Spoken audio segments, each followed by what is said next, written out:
Good morning, everyone. We're going to start our new chapter today, that is chapter 3, Fundamental Rights of Civics of 8th class. Before starting the chapter, I already discussed you about the Constitution. What is Constitution?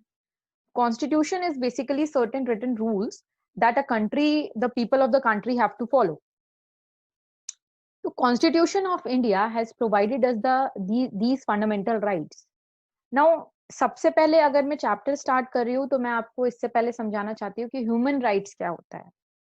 Human rights वो basic rights हैं. Human rights refers to the basic rights that all human being are entitled irrespective of their class, no, gender, religion, place of birth, etc. Human rights also includes right to life, right to education and health.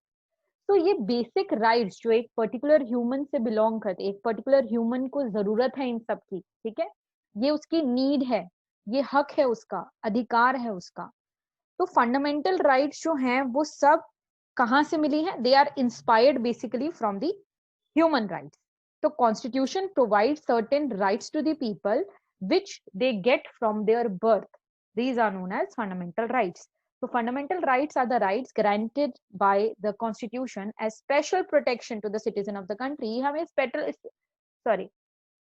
ये हमको special protection provide करते हैं, ठीक है. Fundamental right से आप secure feel करते हैं, एक पर्टिकुलर ह्यूमन सिक्योरिटी फील करता है. Government are bound to ensure that fundamental rights are not denied to its citizen. और गवर्नमेंट ये श्योरली ही they have to maintain that कि किसी पर्सन के फंडामेंटल राइट्स वायलेट नहीं हो रही है, डिनाइड नहीं हो रही है, ठीक है. और अगर ऐसा कुछ होता है तो उनको, जो ये करता है, उनको डेफिनेटली पनिशमेंट मिलेगी. तो मैं कुछ तुम्हें कैरेक्टरिस्टिक्स बताना चाहती हूँ फंडामेंटल राइट्स की. सबसे पहले, it helps to promote the development of the citizen of India. ये डेवलपमेंट लेकर आता है. Then safeguard people from the discrimination and injustice. जितना भी डिस्क्रिमिनेशन होता था पहले, अगर आपको याद हो तो, our society was divided into 4 categories and Shudras were at the last. Shudras के साथ बहुत बेकार ट्रीटमेंट होता था, वो उनको इक्वल अपने समझा ही नहीं जाता था, ठीक है. तो ये डिस्क्रिमिनेशन एंड इनजस्टिस से पर्सन को सेफ करता है. Then it also checks misuse of power in the form of arbitrary action taken by the government. ये जो भी कोई पर्सन अपनी पावर का मिसयूज कर रहा है तो गवर्नमेंट उसके ऊपर एक्शन ले सकती है, क्योंकि फंडामेंटल राइट वॉयलेट कर रहे हैं. फिर ठीक है, ये it is enforceable through law and thus protected by the justice system. अगर फंडामेंटल राइट वॉयलेट होती है तो हमारा जो जुडिशियल सिस्टम है, जो जस्टिस सिस्टम है, हमारा district court, high court, supreme court, वो कंटिन्यूअसली वर्क करेगा हमको हमारी राइट के लिए, हमारी राइट प्रोवाइड करने के लिए. Then based on guaranteeing equal status and opportunity along with the freedom to all citizen to allow them to realise full potential. ये हमको हेल्प करता है कि एक पर्सन की ये बेसिकली हमको अपनी फुल पोटेंशियल को अंडरस्टैंड करने में हेल्प करता है, ठीक है. Now fundamentals, total 6 fundamental rights have been granted to us by our constitution. The 6 fundamental rights are right to equality, right to freedom, right to constitutional remedies, right to freedom of religion, cultural and educational right, and the last but not the least, right against exploitation. अब one by one हम इसको properly clearly समझेंगे. Okay, moving on to the first fundamental right is right to equality. आप equality से समझ रहे होंगे, equality का क्या मतलब है? Equality means equal, सब लोग equal हैं. तो ये हमारी जो कॉन्स्टिट्यूशन है वो स्टेट करता है कि all citizen are equal in front of the law, irrespective of religion, caste, creed, sex, place of birth. कोई भी डिस्क्रिमिनेशन नहीं होगा. कोई रिच है, कोई पुअर है, लॉ के सामने सब लोग इक्वल है, सबके पास वोटिंग राइट है. कोई भी डिस्क्रिमिनेशन नहीं कर सकता है on the basis of certain any category. कोई डिस्क्रिमिनेशन नहीं हो सकता है, ठीक है. All people in the country have rights, equal rights to travel on public roads, to enter in public places and use public ponds, as well anything. आप free हैं to move and to basically do anything in the country. कोई आपको मना नहीं कर सकता. Even the marginalized section of society cannot be denied their right. अगर वो कहीं, जैसे हमने पढ़ा था कि शूद्रास को टेम्पल्स में अलाउड नहीं होता था, देन जहाँ पे जो स्कूल्स वगैरह होते थे उसमें उनको अलाउ नहीं किया जाता था.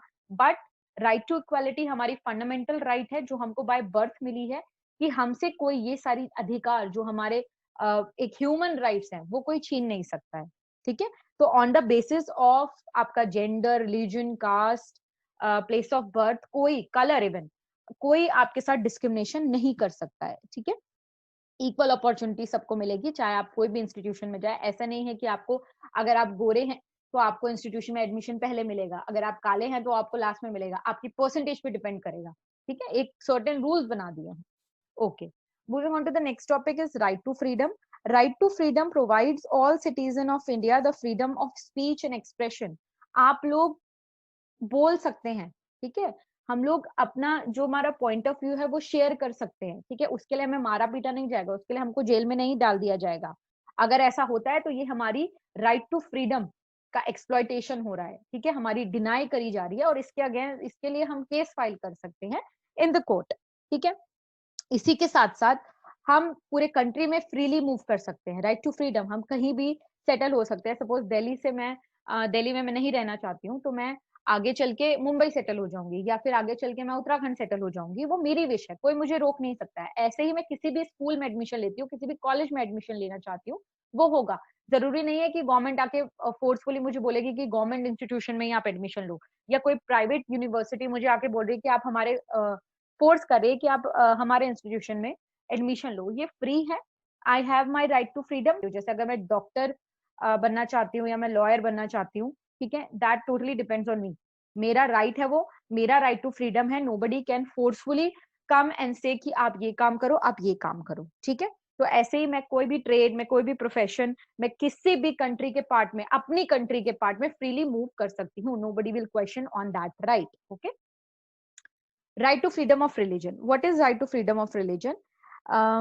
अच्छा, एक minute, let me tell you one more thing in right to freedom और राइट टू फ्रीडम, ठीक है। अभी मैंने आपको बोला we have right of freedom of expression and speech only then if कोई आपकी आपकी वजह से कोई कम्युनिटी इफेक्ट नहीं हो रही है, ठीक है। कोई जैसे particular that citizen can enjoy the right to freedom as long as they do not hamper the right of other people and they do not go against the interest of the nation. अगर आपकी ऐसी बात जो interest, जो nation के against जा रही है, ठीक है, तो वो हार्मफुल हो जाएगा, उसके ऊपर आप पे केस हो सकता है शायद। Okay. Now, right to freedom of religion. What is right to freedom of religion? You are free to follow any religion. ठीक है, आप हिंदू हैं, आप क्रिश्चियन हैं, आप सिख हैं, आप मुस्लिम हैं, आप कोई भी रिलीजन, आप बुद्ध रिलीजन फॉलो करते हैं, आप जैनिज्म फॉलो करते हैं, आप फ्री हैं कोई भी रिलीजन को फॉलो करने के लिए। साथ ही साथ you are free to profess, practice और प्रोपोगेट एनी रिलीजन। आपको कोई क्वेश्चन नहीं करेगा। Even you can change your religion. अगर आप हिंदू है तो आप हिंदू से क्रिश्चियन बन सकते हैं, ठीक है। आप क्रिश्चियन है तो आप क्रिश्चियन से सिख बन सकते हैं। तो पर्टिकुलर जो रिलीजन आपको फॉलो करना है आप उसे फॉलो कीजिए। साथ ही साथ आप अपने रिलीजन को प्रोपोगेट कर सकते हैं। What is propagate? मतलब लोगों में फैलाना, जैसे अट्रैक्ट करना लोगों को, दैट इज, ठीक है। This is our freedom of religion. Okay, moving on to the next topic is right against exploitation. Right against exploitation, exploitation का मतलब होता है मिसयूज। तो राइट अगेंस्ट एक्सप्लॉयटेशन में हम दो बेसिक चीजें समझेंगे, एक is human trafficking and another is child labour, ठीक है। ये बेसिक जो चीजें हैं ये हमारी राइट्स एक्सप्लॉइट करी जाती हैं, ये इसमें राइट अगेंस्ट एक्सप्लॉयटेशन को हम ज्यादा डील करते हैं। First is human trafficking. Human trafficking होता है buying and selling of human, ठीक है। इसमें गर्ल्स आ जाती हैं, इसमें बच्चे आ जाते हैं, इसमें विमेन आ जाती हैं, एवरीथिंग, ठीक है। तो राइट अगेंस्ट एक ह्यूमन पर्सन, मेल, एक ह्यूमन बॉडी आ जाती है, ठीक है। ट्रैफिकिंग इज बेसिकली आप बाय और सेल कर रहे हो एक ह्यूमन को, चाहे वो बच्चा है, चाहे वो मेल है, चाहे वो फीमेल है, ठीक है। तो अब क्या होता है, देखो जैसे पहली पिक्चर है, नॉट फॉर सेल, विमेन को बेचा और खरीदा जाता है टू डू बैड वर्क्स, ठीक है। तो ये बैन कर दिया जाना चाहिए। साथ ही साथ छोटे बच्चों को भी खरीदा और बेचा जाता है। आपने अगर बेगर्स देखे होंगे आपके नियर बाय एरिया में, जितने भी बेगर्स होते हैं उनको क्या करते हैं, किडनैप कर देते हैं, ठीक है। या फिर जो गरीब फैमिली होती है उसको उससे उनसे खरीद के ले आते हैं, ठीक है। तो ये क्या करती है, कम्युनिटी में गलत चीजें हो रही है। ये पर्टिकुलर एक ह्यूमन है, वो कोई नॉन नॉन लिविंग ऑर्गेनिज्म नहीं है जिसको खरीदा और बेचा जाएगा। एक ह्यूमन को आप कभी उस पे अपना राइट नहीं जमा सकते हैं, ठीक है।